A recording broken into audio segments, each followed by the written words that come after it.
I gotta go back. There are 28,000 people there. We can't Listen to abandon me! them. You're brilliant and brave, and you've got an amazing nose for the story, but you don't have a military brain, all right? Hey, Let me go. Hey, we will freaking die if we go back, okay? We will I gotta freaking go back. die. You go. No. Save your seat at the bar. Marie had enough times in her life where her reporting made a difference, actually affected, decisions by people in power, whether it was in East Timor,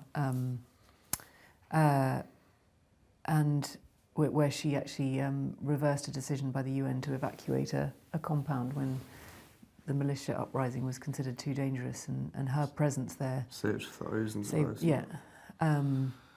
And, she was considered a heroine. I mean, Paul and she were by people all over the world for putting a spotlight on their stories. I mean, that is what drove them. It was there was something when somebody advised her not to go into Syria at the end. She just emailed back, but it's so anger-making, it's worth it. Yeah, and I think that was what drove her, is that, she said, this is what we do and this is where the story is.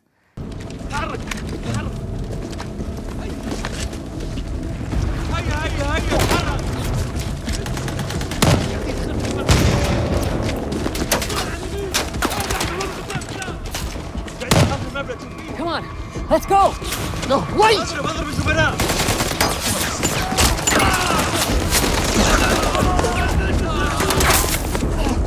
Down, come on.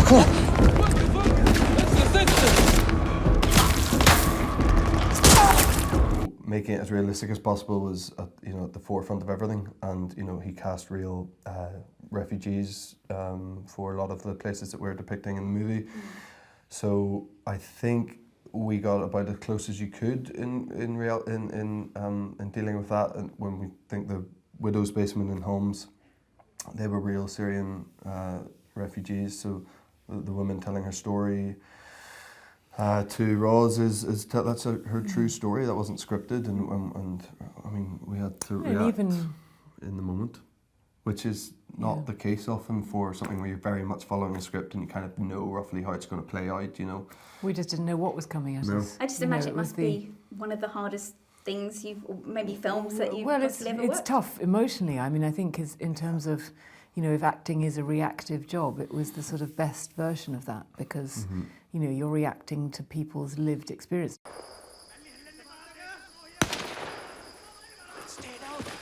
I'm not armed! Journalist!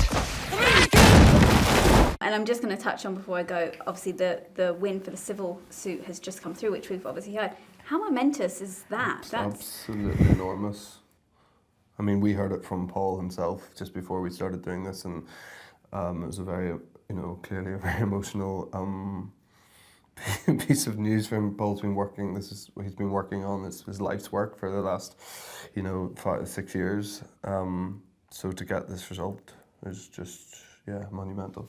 It's very, very emotional. We were completely lost for words, actually.